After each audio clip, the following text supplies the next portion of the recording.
Fredericton South, leader of his party. Thank you, Mr. Speaker. Mr. Speaker, yesterday during question period, the member for Memramcook-Tantramar asked the Minister of Environment whether he would take provincial leadership to reduce single-use plastic, starting with a province-wide ban on plastic bags. And the Minister replied that these were not one of his priorities. That begs the question, what are his priorities? We still have not seen a mandate letter from the Premier for this minister, or any other minister for that matter, so we don't have any insights provided there. Today is June 5th, UN's World Environment Day, so what an appropriate day to ask this question. Will the Minister of Environment share his specific priorities for protecting New Brunswick's environment with this House? The Minister of Environment and Local Government.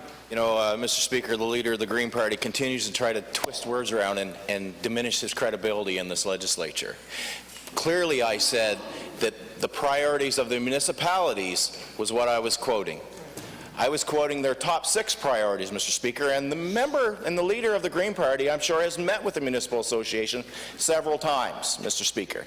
Now, we can't run and chase every little ball that rolls by us, Mr. Speaker, like a dog chasing a car.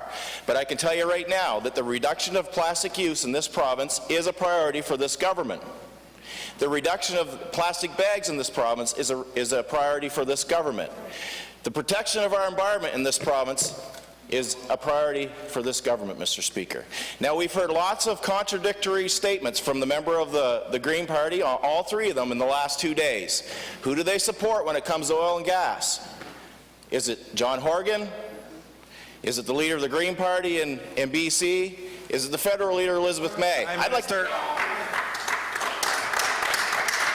The member for Fredericton South and leader. It's good to know, Mr. Speaker, that the minister has at least one priority, which he says is plastics, reduction of plastics. But he has the Pesticides Control Act to end the spraying of glyphosate over our forests. He has the Clean Water Act to set legally binding water quality standards to protect our rivers and streams, or to improve the protection of our wetlands, or set a threshold for forest cover that could be maintained in our watersheds.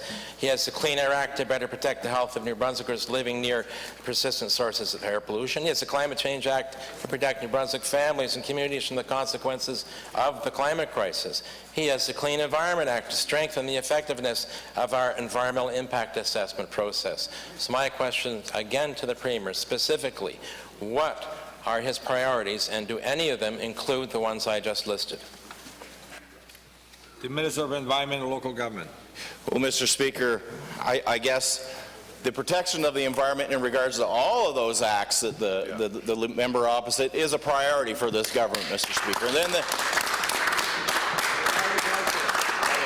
and always has been, not just for this government, Mr. Speaker, but by all the previous ministers on both sides of this legislature. I've talked to the previous ministers that have sat in my role over Marysville Place as the minister responsible for environment.